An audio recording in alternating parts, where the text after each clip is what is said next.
Today's daf we're going to be learning is Gittin Daf Mem Hey, a fabulous daf with lots and lots of things. Hopefully we'll get through it in a reasonable amount of time, but it's too tempting a daf not to go in depth a little bit.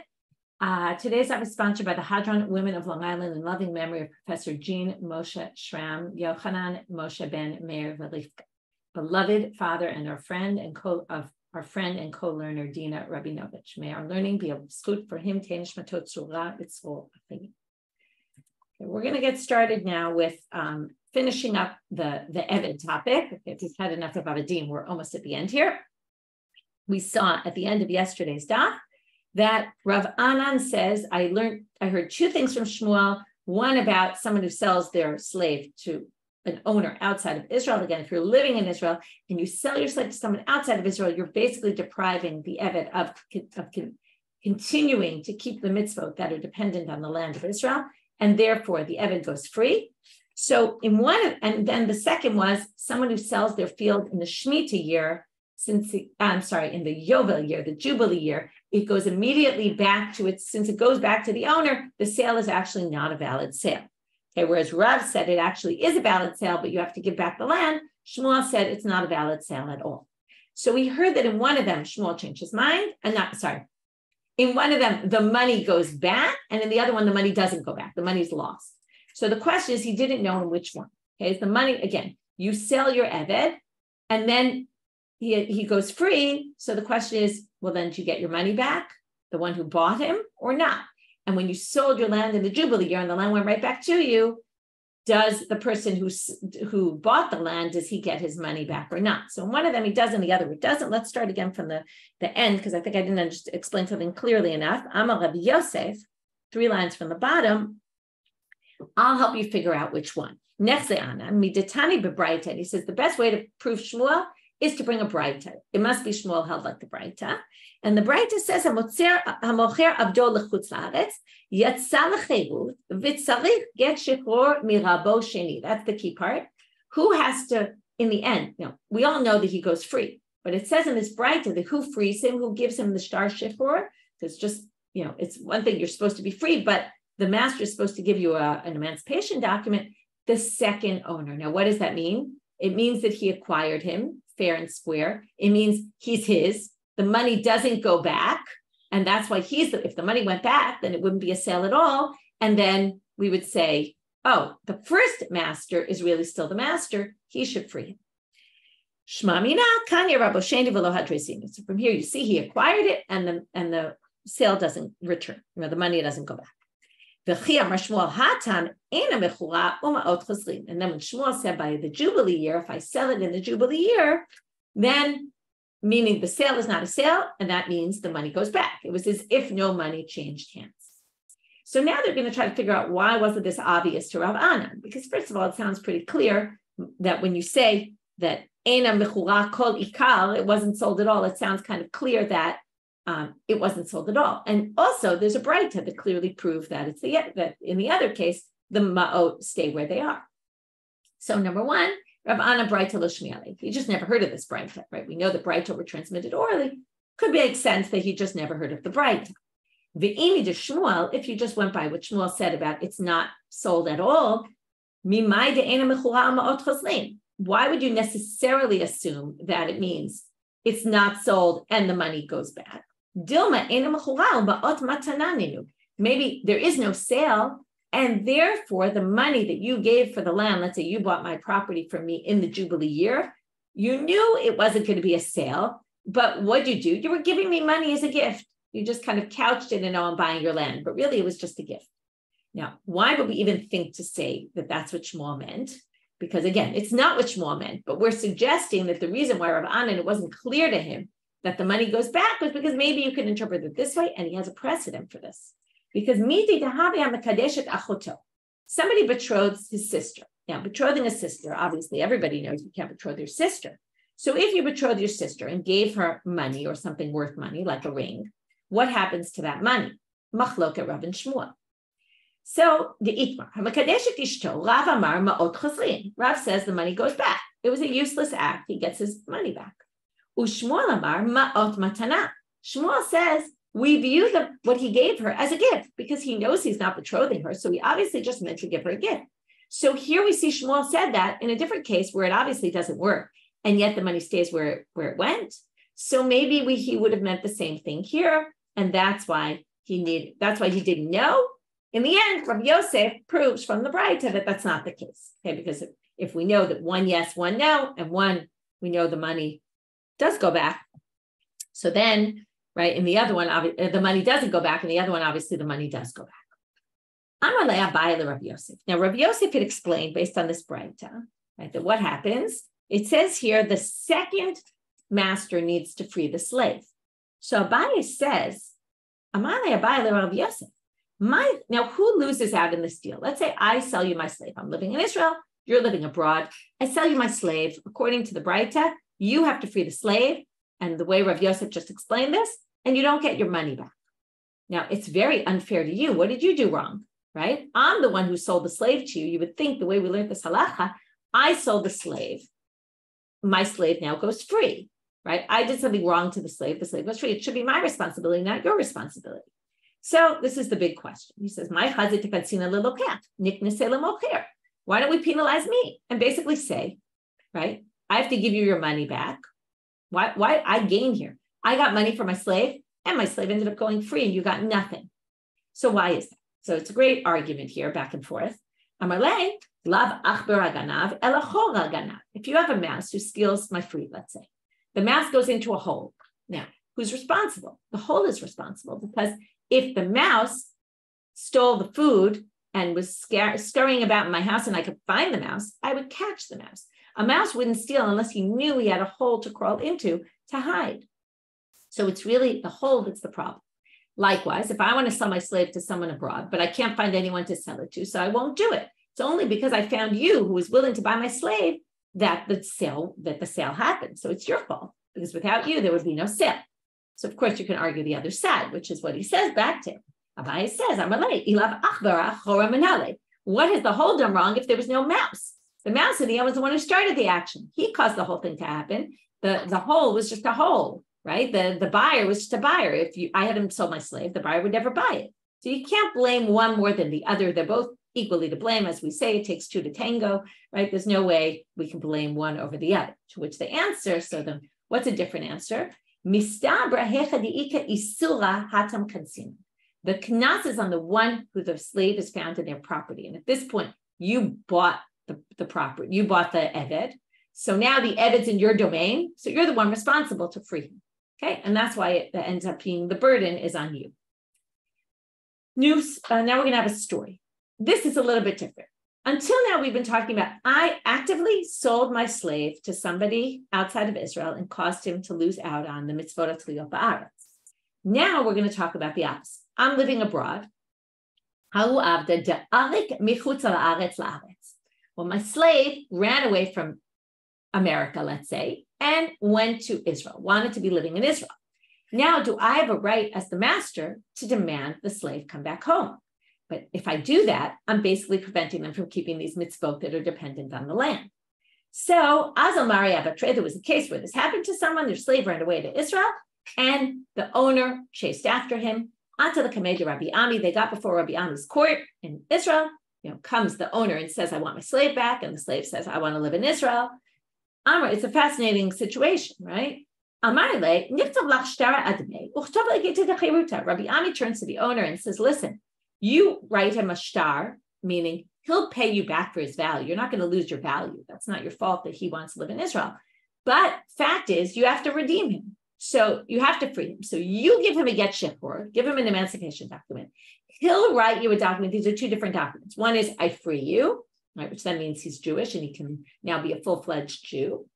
And the other is the slave will write you an IOU about his value. Okay, you're not going to lose his value. He promises when he makes enough money, he'll pay you back the value of what he was worth. So you're not going to lose out. And then here's his ultimatum. Ve'ilo, and if not, I will take him away from you. I'll basically just declare him not yours anymore. Based on where Rabbi Chai, the son of Rabbi Yoshia, darshans this pasuk, which we're going to see in a few minutes. So he says, either do it yourself or I'll do it for you and you'll lose out and you won't even get a star. So you may as well just do it. Now, what's this interpretation? What pasuk are we talking about? What we're going to do in the structure, in the structure of the Gemara right now is I'm going to quote a pasuk. From that, get to another pasuk. The second pasuk we're going to darshan in 4 different ways. The third version is this Rabbi Yochai Rabbi Yoshia. And the reason why they don't bring it first, you would have thought the sugya would bring it first, is because there's a progression here. There's one interpretation, and then Rabbi Yoshia, not Rabbi Yochai Rabbi Yoshia. Okay, Rabbi Yochai is the son of Rabbi Yoshia. First, we have Rabbi Yoshia, who's going to go against the first interpretation, say it doesn't make sense with the words. Then Rabbi Yochai Rabbi Yoshia is going to question the way Rabbi Yoshia darshans it from the words and say, I think it's this. And then the Gemara is just going to bring a 4th interpretation. So that's why the order is kind of a little bit out of order, because you would have thought right away they'd bring this as interpretation, but each one kind of responds to the previous, and that's why they're going to bring it in this order. So now we're going to get off topic for a minute because we're getting into some other pasuk, but it's all ultimately to get to Rabbi Yochai, Rabbi Yoshia's position that this psak of Rabbi Ami was based on, which is basically going to say that if your slave runs to Israel, you basically have to free them. Or you can't keep them as your slave is really more what it's going to say. Ditanya, lo yeshvu ba'artzecha penach tiuot chali. This is a pasuk that when we get and conquer the land, right, the people who are living in the land can't live here anymore. It's a very difficult moral dilemma, right? How can we do this? But we have to destroy them because they will make us sin. Okay, they were full of idol worshippers, people who were doing bad things. We don't want them to be living in our land. We kick them out, and they cannot sit in this land anymore. Okay, again, I'm not touching today. We have so many things to get into, the moral issues related to this, which are obviously complicated. But you will see at least a little spark of good here. So it says, you would think that it's talking maybe even referring to someone who lives in the land from the 7 nations that doesn't even worship idols. Well, Talmud Lomar, from a different pasuk, that was in Shemot chapter 23. We're now jumping to Devarim chapter 23, verse 16. It says there, Lo tazgir eved al adonav, do not make the eved stay with, don't detain, I guess, a slave with his master. Asher yinatzel elecha me'im adonav, who will, now this is a little confusing to explain. This is why this pasuk is very confusing. It's very hard to translate it into English. Okay, thank you. Don't deliver an eved to his right, which sounds very much like don't return him to his master, which we're going to get to soon. But right now, that's not the way they're interpreting it. Asher yinatzel elecha me'im adonav, who will kind of maybe run away to you from its master or sneak away from you from his master. We don't know exactly what this means. So what they say is, what this means right now, according to the first interpretation, is if you have Gentiles living in the land who come to you from their master, meaning they leave their religion and they're not idol worshippers anymore, then lo yazgir eved al adonav, do not deliver him to his master, which basically means don't kill him. That's the way they understand it. This means even though we're commanded to kill the people from the 7 nations that live there, not if they stop worshiping idols. If they stop worshiping idols, then you don't actually kill them. Okay, and not only that, so what do you do with them? That's the next pasuk. They will live and dwell among you. Okay, so you can keep those people alive, which again makes it, this at least eases a little bit the moral issue, because it's saying it's only people that are, again, you have to remember this idol worship is not just that they worshiped idols, it was that they were steeped in all sorts of terrible things. And therefore, there's a difference between that and, let's say, some people who are idol worshipers today were very good people. The assumption was, again, it's hard to understand, but the people were all steeped in very bad, inappropriate behaviors of all sorts. Rabbi Yoshai. But Rabbi Yoshai says, how can you possibly explain this pasuk in this way? It's not, first of all, it was slave from, right? Don't return him to his master. And because he left you from his master, what master? There was no master to the Ofdei Kohabim. It should be me'im aviv mebayla. He left you from his father, meaning he left his tradition, right? Which came from his father. So the wording doesn't really match your commentary. So therefore, Rabbi Yoshai comes and brings his own. Ela Amar Rabbi Yoshai. Remember, we're trying to get to Rabbi Achai, but Rabbi Yoshai, who thinks this is talking about an Eved who runs away and to move to Israel. That's basically what we're going to say, but we're not there yet. First, Rabbi Yoshai says, oh, the case we were just discussing before. It's about someone, don't deliver a slave to his master if he sold the slave to live abroad. And then, right, then that's Asher Yinatzel Elecha Me'im Adonav, that comes to you from his master, okay, coming presumably to outside of Israel. But Kasha Leila Rabbi Yochai Rabbi Yoshia, Asher Yinatzel Elecha, Asher Yinatzel Me'imcha Mebayale. Now, this is someone who sold his master to abroad. Now, this is talking to the Jews when they were living in Israel. So it doesn't make any sense to say who will come to you from his master. You is living in outside of Israel. It should be Asher Yinatzel Me'imcha, from among you in Israel. From those living in Israel, he was taken away, right? And then you can't turn him in because he has to go free as a penalty to his master. So Rabbi Yoshai doesn't accept that explanation, and therefore, Rabbi Yochai doesn't accept Rabbi Yoshai's explanation.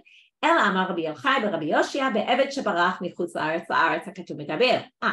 Lo yazgir eved adonav, don't deliver him back to his master. If yinatzel elecha me'im adonav, if he comes to you in Israel from his master, meaning he ran away from his master. That's exactly our case, and that's where Rabbi Ami basically says, basically you have no choice. So better listen to me now, otherwise I'll just take him away from you by the letter of the law. Tanya Idach, just so you don't go away without having a fourth interpretation of this pasuk, they tell you another way to read this pasuk. It's always fascinating when you have one pasuk that could be explained in so many different ways. Lo tazgir eved al adonav, Rebbe Omer belokech eved hamanat l'shacharo hakatuv medaber. The court can't force you to go back. The court can actually enforce you not to be the commentaries say we're talking about the court here. The court can enforce if you do the following thing, which we'll see in a minute. You basically free your eved when you purchase him, which we'll see in a minute what that means, or you bought him in order to free him, okay, with the condition that you were going to free him as you purchased him. That is an effective statement, and the court can basically force you to free him in case you decide you don't want to. So, Hechidami, what's the case? If you wrote the following in the document when you were buying the eved, or you wrote this to the slave before you bought him, you said, in the event that I buy you, or when I buy you, you basically own yourself starting from now. So if I buy you in a month from now, your freedom will kick in from right now from when I buy you. Now, it's a bit of a strange thing. And the commentaries say you have to say this is Rabbi Meir, because this is a classic case of you're acquiring something or you're doing something that you don't even have yet. He's not your slave. So how can you possibly talk about freeing someone who's not even your slave yet? So it have to be that you hold, like Rabbi Meir, that Adam Akneh Davar Shelo Ba'al Olam, you can sell something that you don't even own yet.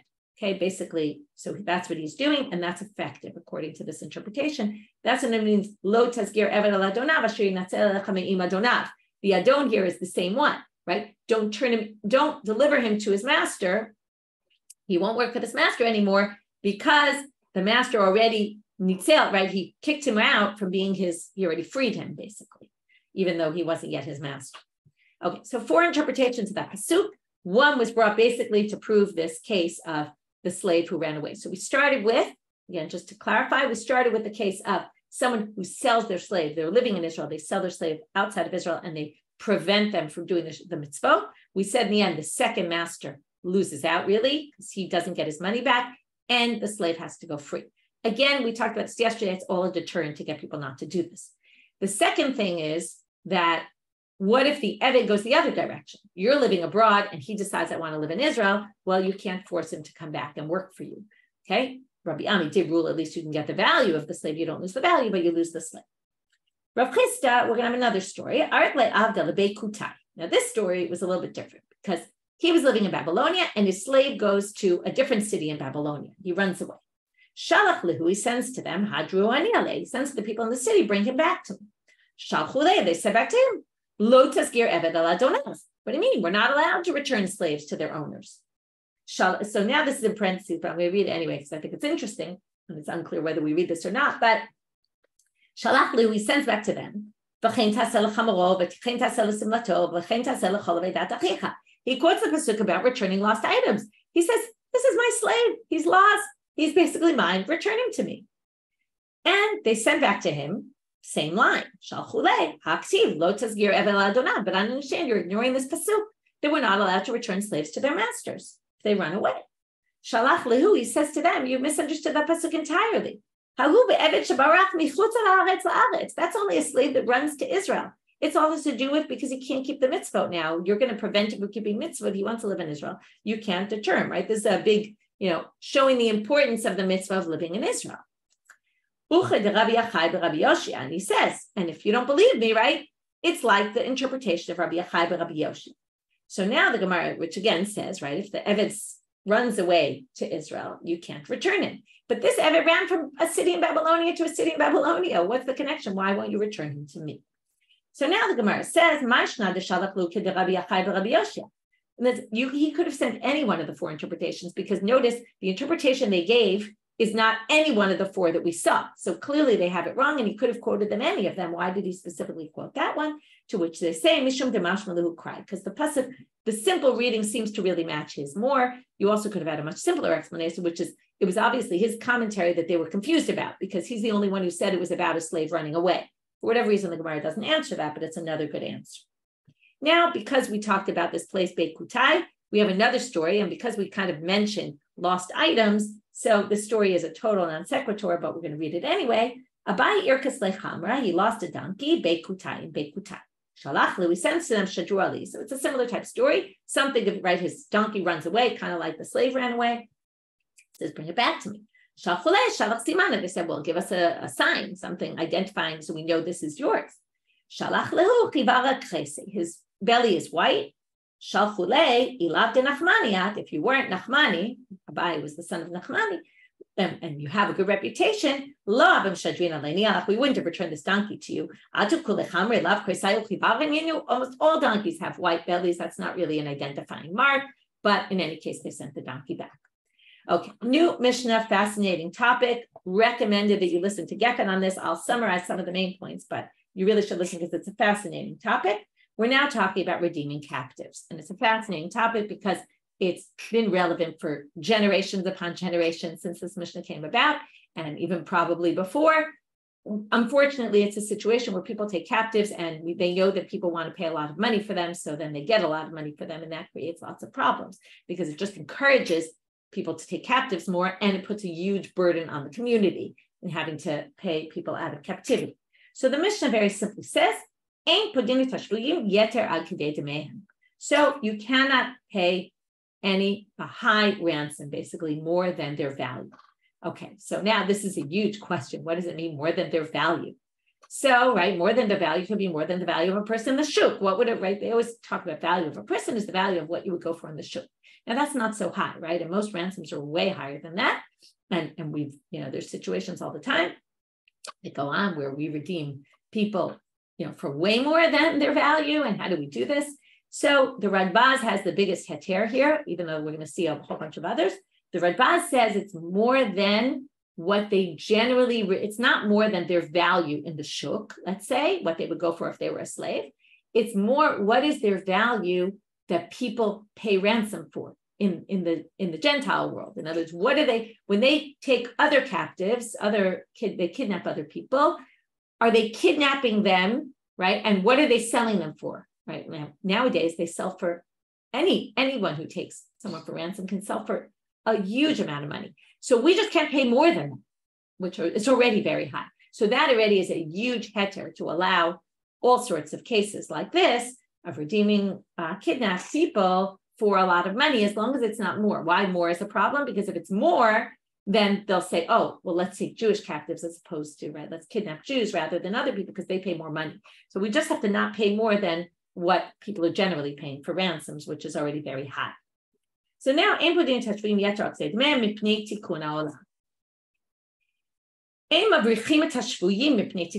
don't help people escape from jail because of tikkun olam. Okay, so here again, what's the problem? They're going to either make it worse for the inmates, they'll punish them, right? Or they'll make it much harder for the next, right? For anyone, they'll make their conditions worse so that they don't try to escape, or it'll just be worse for the people living in jail. What's the difference between saying Mipnei Tikkun Olam, B'nei Takana Shvuyim? We'll get to that in the Gemara. So first question of the Gemara is a very basic and important question. When we say we can't redeem captives because of Tikkun Olam, is it Mishum Ducha D'Tziburhu? Is it that we're worried about the burden on the community? Or is it just to prevent them from saying, oh, we kidnapped this person, we got a lot back for it, let's kidnap more people, right? This is a huge relevant issue all the time now. Tashma, let's learn it from here. The Levi bar Darga, Parke Labarte, Tleser Alfe Dinar Zahab. There was a guy, Levi bar Darga, he redeemed his daughter for a ton of money. So what do you see here? Now, that was his daughter. He paid for it himself. He was a wealthy man. He paid for it. That obviously could encourage them to take more captives later, but it won't be a burden on the community because now obviously they're intertwined. If they take more captives, it'll eventually be a burden on the community. But they're looking at them as two separate things, which is as long as it's not a community burden, if an individual has the money, wants to spend the money, so go for it. Rabbi says, this doesn't prove anything. It's a great line. Who's to say he did this halachically? Maybe he did it against what the rabbis wanted. So just because he did it doesn't mean that it was the right thing to do. So you can't learn from there. Okay. That's really all the Gemara has to say about Pidyon Shfuyim, although we will get a story. Well, no, that's actually going to be on running away. So, but I want you to look at Tosfot. Tosfot is very important. Tosfot, and again, in Gefet, they're going to go through this, but Tosfot basically says that Tosfot brings up in classic Tosfot style, there's other sugyot that don't work with this, okay? There's a sugya where, first of all, we learned that a husband is allowed to redeem his wife, right? That's part of the conditions of the ketubah, that he's supposed to redeem her, okay? And it says here in ketubot, nishbei vayum mevakshim mimena ad 10 b'dameha. So you have to redeem her the first time for 10 times her worth. So that goes against this. Secondly, in Hanizakim, which we're going to get to soon, Daf Nun Hey, there was this case of this child that was, Nun Chet. It was a case of a child who they ended up redeeming him for a lot of money.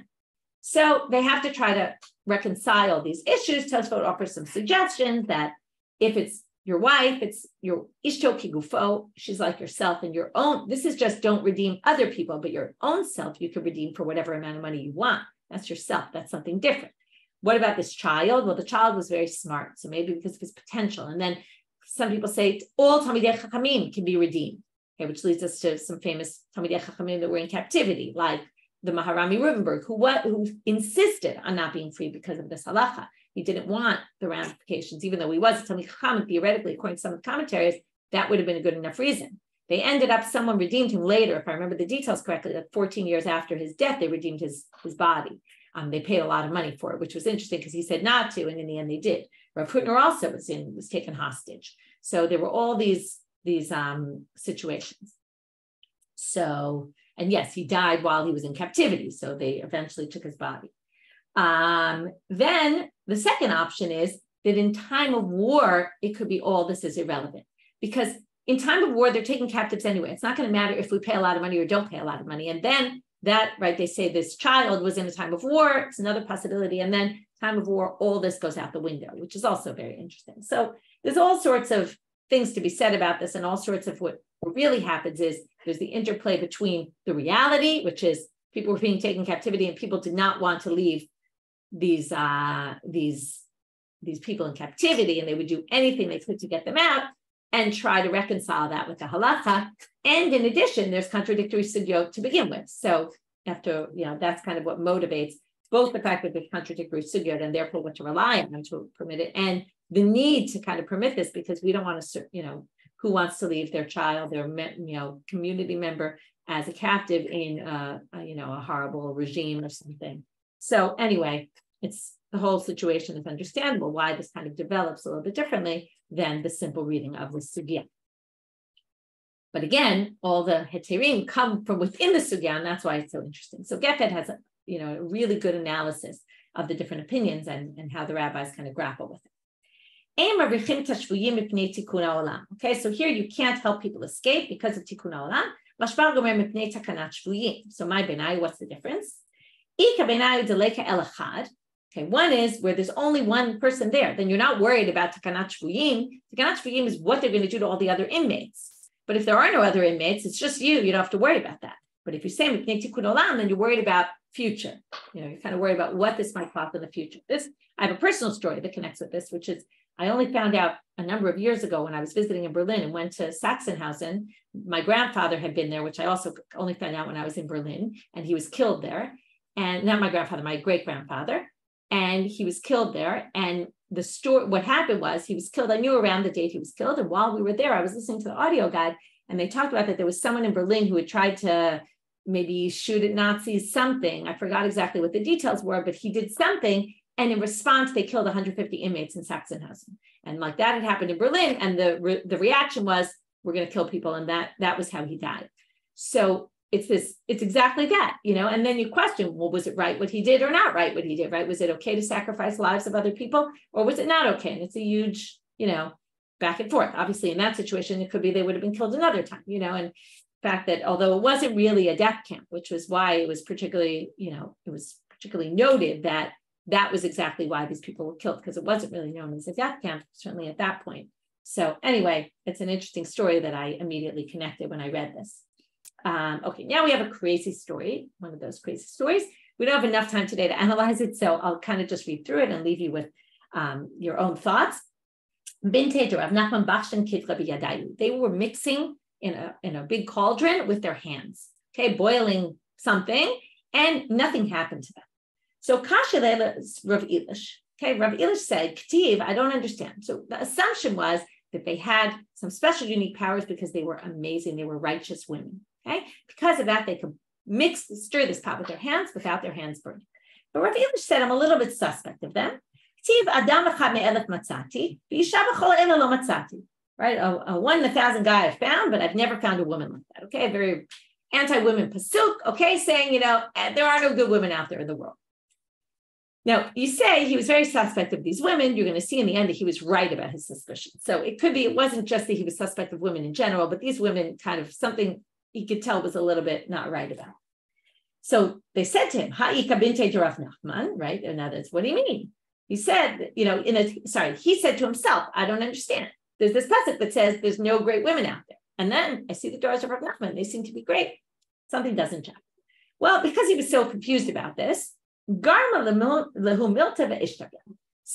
fate would have it, they get taken captive, he gets taken captive together with him, with them. So they're all in captivity together. In other words, this was kind of his fault for questioning them. He ends up in captivity with them. He was sitting next to this guy who understood bird talk. Ata Orva, a raven comes, but Kakarele, and starts, cawing. Amar le, my kamar, he says to the bird listener, what's that bird saying? Amar le, Elish brach, Elish brach. The bird is saying, Elish, run away, Elish, run away. Amar, Orva shakara hu v'lo smichnale. I don't trust ravens, they're liars, I'm not listening. Adahachi, but in the meanwhile, Ata Yona, a dove comes. Okay, this obviously sounds like the Noah story, right? First you have the raven, then the dove. The kakarya, and the dove starts calling. Amrle, my kamar. He says, what's he saying?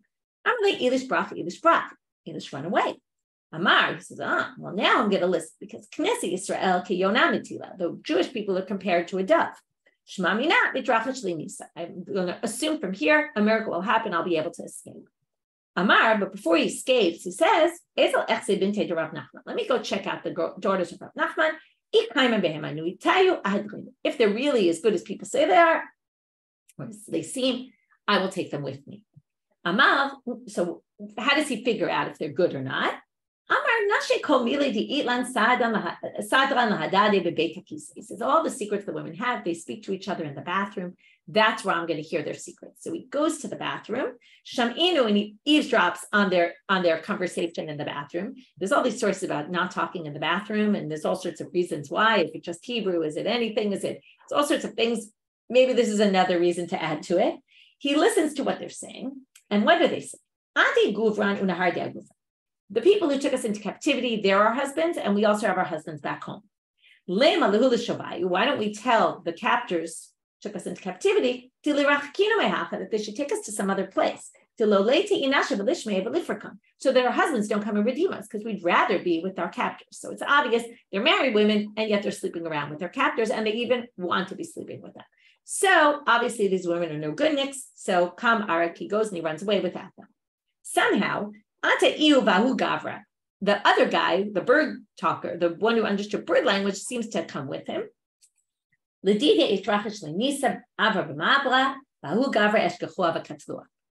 remember the message. Elish bracha. He didn't say to the other guy to run away. So Elish gets out safely, but the other guy gets captured and killed. So what happens? Ki Hadran, when the women got out of captivity, Va'atan, and they came back to town. Somehow they did get out of captivity. I guess their plan didn't work. Amal ha kabashchan bekidra b'kshafim. He said they must be engaging in witchcraft, and that's why. In other words, there's two possibilities. Either you're engaging in witchcraft or you're a tzadikah. It's interesting that those are two sides of the same coin. And he basically, either he's telling people or he just says to himself. It's unclear whether he's, bad-mouthing them and telling people to stay away from them. Right? It's fascinating that Rav Nachman had three daughters that are totally off the path. By the way, I just remembered, Yalta is their mother. And who knows, maybe, I don't know. I don't know if he had any other wives, but he was married to Yalta. Maybe, there was some suspicion about the daughters. She wasn't exactly a controversial character, but she was definitely a strong character. Unclear exactly, what exactly happened and why his daughters were engaged in witchcraft or just were, something else. Anyway, what to do with the story is a good question. I'm going to move on though. New Mishnah. You can't redeem Sifrei Torah, mezuzahs, tefillin for more than their worth. Okay, this obviously reminds us, right, and Mipnei Tikkun Haolam, we're now in Amud Bet. This reminds us of post-war in Poland, and people talk about, they went to Poland and people offered them to buy Sifrei Torah for lots of money. People were selling, parchments with, Sifrei Torah in them and all sorts of crazy stories. My husband told me last night, Seth told me that he was offered $200 to pay $200 to buy many years ago. He was in Poland like in the probably 80s. And they offered him a Sefer Shmot, like part of a parchment. And, he thought $200, he was young. They were trying to make me pay a ton of money. He actually didn't buy it. He said, I now regret it. Why didn't I buy that? It was silly. But that was something that was clearly going on then. And even now, people, every once in a while, you hear stories. I was in the Shuk in Poland and they were selling drums that had, parchment from Sifrei Torah on them. So, you should redeem them, but not for too much money, because again, right, this will cause them to take advantage. Now, we read this sugya and we read it as like that kind of thing. They stole our Torahs and now they're selling. But the sugya is obviously based in a different reality. And you're going to see immediately where the sugya goes. So first, Amar le Rabudya le Rav Ashi. You can't buy it for more than their worth. But it sounds like you can buy them for their worth. To which he says something that you'll be surprised at, because this isn't really the way you read the sugya, I don't think. Shma mina, Sefer Torah shenimtza biyad ovei kochavim korim bo. Can you infer from here that if you get a Sefer Torah from an idol worshiper or a Gentile, you can read it? Now, what's their concern? Their concern is now it's hard to imagine, but it seems like there were Gentiles who were writing Sifrei Torah in those days. Maybe they saw it was a good occupation. The Jews paid a lot of money for Sifrei Torah. And it sounds like if you're redeeming it, why are you redeeming it if not to use it for reading? But if it's an Akum, maybe the Akum actually wrote it themselves, and then you can't use their Sefer Torah. To which the Gemara says, Dilma Lignos. Maybe what you're doing is, since they wrote a Sefer Torah, since maybe a Jew wrote it, maybe they stole it from us or bought it from us. So, you don't want it to stay in their hands, but you also don't want to use it because maybe they wrote it. And therefore, maybe what we mean is you have to put in the Geniza, buy it in order to protect it from being disgraced. But now we're going to see a whole debate about this whole topic. Amar Rav Nachman, Naktinan, Sefer Torah Ktavo Min Yisaref, Ktavo Ve'Kochavim Yiganez. There's a difference between a min. A min is a heretic, and it's likely an early Christian. So the Sifrei Torah, now all of a sudden you can understand why they might have been writing Sifrei Torah, right? So an early Christian, if he writes a Sefer Torah, well, that you have to burn. You can't use that. But if it was an Ovei Kochavim, then you just bury it. Okay, so there's burning, and there's burying, and then there's using, right? There's three possibilities. So if they wrote it, and they wrote it, so again, heretic, burn, Gentile, bury. Nimtza biyad, but if it's found in their hands, and then already there's a doubt, maybe they wrote it, maybe a Jew wrote it. So then everything drops a level. If it's in the hands of a heretic, you have to bury it. You can't use it. Nimtza biyad ovei kochavim, some people say it has to be hidden. Some people say you can read it. So we have three possibilities, basically. Sefer Torah, so now they're going to say the following. Sefer Torah, we actually have two possibilities right now, okay? But now we're going to go back to if a Gentile writes it. And we're going to see there's three opinions of what we do with the Sefer Torah that we know a Gentile wrote. Sefer Torah, Ktavo Ovei Kochavim. Tanechada Yisaref. One says if a Gentile wrote it, it must be burned. Tanya idach iganes. One says you have to bury it because it has some sanctity to it, but you can't use it. Tanya idach, a third one says kol imbo. This is the most radical. You can use a Sefer Torah in shul that was written by a Gentile, right? So now, how do we explain this? Lo kasha. Haditanya yisaref. Rabbi Elazar or Rabbi Eliezer, I'm not sure. The Amal stam machshevet ovei kochavim lavodah zara. The first opinion is we assume if he's a Gentile, he must be writing the Sefer Torah for his avodah zara, whatever that means. Okay. Again, if you view them as if you view this as talking about Christians, then it would be, they also have the Old Testament. V'hadatanya yiganes haitanu detani Rav Hamnuna bereda Rav Mipashranya. That must follow this source, and this is probably a very famous source that you might have heard of already. Sefer Torah Tefillin u'Mezuzot shektavan min u'masur oved kochavim ve'eved isha v'katan kuti Yisrael mumar. Okay, so let's go through. A min, a masur, masur is someone, I guess, who leaves the religion. Yeah. A min and a musar are not really so different necessarily. There might be two different types of people who've left the religion, maybe for different reasons. Maybe that's why a min was an early Christian, a masur is just someone else.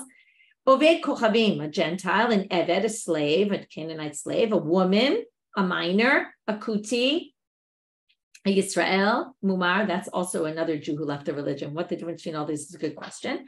Psulim, all of it is psulim. Why can they not write a Sefer Torah and their Sefer Torah is psul? Shene'amal, interesting. Sfaria says informer. Okay, for the masul. All these people, it says ukshartam uktavtam. Okay, so what's a ukshartam uktavtam? This is shartam laot al yadecha, right? Tie the tefillin and write them on your mezuzahs, right? Write the mezuzahs. Anyone who can be involved, who wears tefillin, is commanded to wear tefillin, also can write. Okay, famous Tosfot here, where Tosfot says, from here, Rabbeinu Tam says, she'ein isha ogedet lulav, osat tzitzit, she can't prepare the lulav, she can't do the tzitzit, all these things. However, Tosfot rejects this, and this is a big famous machloket. Can women do tzitzit, prepare tzitzit? And there's even famous women who were known, wives of rabbis way back when, that would prepare the tzitzit. So there's this debate about it, and it comes from here, because obviously this is talking about a Sefer Torah, not tzitzit. But he takes it farther, and also sukkah. So there's Sukkot Gambach, which shows it's permitted. Gambach, one of them, the nun stands for Nashim. So it seems that women can do things they're not necessarily commanded in, and maybe this Ukshartam Uktavtam is specifically when it comes to writing, but there's obviously this debate about it. So that's the middle position, that it's not a good Sefer Torah, but still it would be Iganez. Then Ha Detanya Korimbo, Haitana Hu Detanya Lokim Sfarim Minove Kochavim B'chol Makom. So the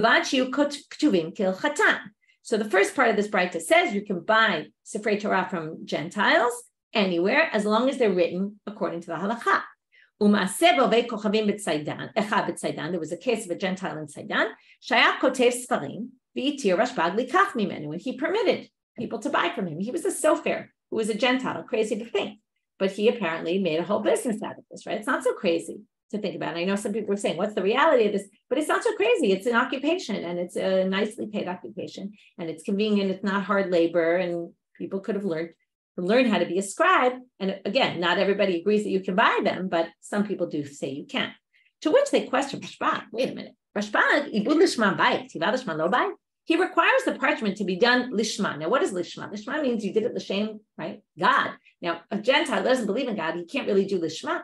So if he requires the parchment to be done lishma, he doesn't require the writing to be done lishma. That seems crazy, right? The processing of the parchment, of the hide, has to be done lishma, but the writing doesn't. How do we know he requires the parchment? Titania. It says in the Braita, tzipaz zahav, osh tala alehem or be'emat me'ah, psulo. Now it's talking about the tefillin. You cover the boxes with gold, or you used non-kosher animals, disqualified. Or behemat torah ksherot, afa pi shelo avdan lishma. As long as the leather used was from a kosher animal, it doesn't need lishma to be done in the name of tefillin. But Rabban Shimon ben Gamliel Omer, he disagrees and says, afilu or behemat torah psulot ad she'avdan lishma. They have to be processed lishma. So how could he not require the writing? So now all of a sudden we're going to shift gears here and say, well, Amar Rabba bar Shmuel beger shechazar l'suro. We're talking about someone who is non-Jewish, converted, and then went back to being non-Jewish. Okay, they left religion. The problem is you can't really leave religion. So they're still technically Jewish, but they're operating as an Oved Kochavim, and they started as an Oved Kochavim, and that must be what we're talking about. To which the Gemara says, "L'suo koshken daven amin," but then he goes into the category of amin, who can't write a Sefer Torah. So to which they answer, also reminds us of the Holocaust and other such things.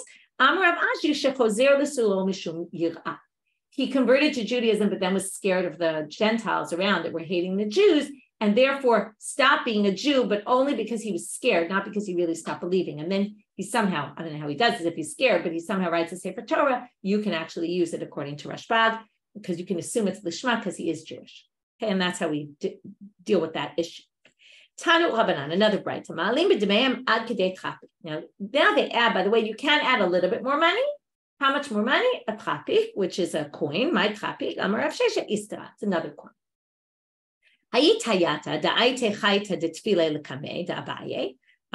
So now there was this Gentile woman who basically offers him to buy a box of tefillin, or a bag of tefillin. A bag of tefillin. She offers him this bag of tefillin. I'll give you, for your bag of tefillin, I'll give you a bag of dates. Imalia Ziyaha, she gets super angry. She knows that he's playing with her, that this is worth a lot more than dates. Shakla Shaditinu Benara, she takes the bag of tefillin and she throws it into the river. And Abai obviously really regretted this. It reminds me of the story of, Seth told me that he regretted not buying the Sefer Torah. Loi Baile Lezulzinu Ba'apa Kulehai, shouldn't have been so degrading to the Torah, saying, oh, it's worth nothing. It was a bad tactic to have taken, and I should have just paid her more money for it and bought it. New Mishnah, and it's a Mishnah that we're not going to really understand yet today. Also, we don't have a lot of time, and also it's not such a very clear Mishnah, and the whole next stop is going to be trying to explain this Mishnah much better, so we'll understand the different approaches. But we're now on a totally different topic. If you divorce a man divorces his wife, because there's rumors spread about her that she's been with another man, he cannot take her back. What's the problem? The problem is that if he finds out the rumors aren't true later, and he says, oh, I only divorced you because of that, it turns out it's not true, and she's already married to someone else, that's going to create a big problem. Or mishum neder, which a neder can always or possibly be annulled. So maybe he doesn't know it could be annulled. Maybe he didn't know he could annul it. Maybe he didn't know the rabbi. You could go to a chacham, and then later he finds out, oh, well, I didn't know I could annul it. Well, then, again, you have the same problem, and therefore lo yachzir, he can't ever remarry her. Okay, the Gemara is going to explain exactly in what scenario and how does this work and what are all the reasons. We're going to see different opinions though. Rabbi Yehuda Omer, kol neder sheyadu bo rabim lo yachzir, shelo yadu bo rabim yachzir. If it was known to other people, then he can't return her. But if it wasn't known to other people, in public, then he actually can bring her back. Rabbi Meir Omer, kol neder shetzarich chakirat chacham lo yachzir, she'eno tzarich chakirat chacham yachzir. It all depends on whether it can be, there are different neders. Some can be annulled by rabbis, some can't be annulled by rabbis. So if it needs, in other words, you can, if you would have to go, meaning the husband can't do it himself, but it would have to go to a chacham, then you can't, because maybe he didn't know that you could go to a chacham. But if it doesn't need chakirat chacham, he could do it himself, well, then he can bring her back because everybody knows that you can do that. So he's not going to claim later, oh, I didn't know.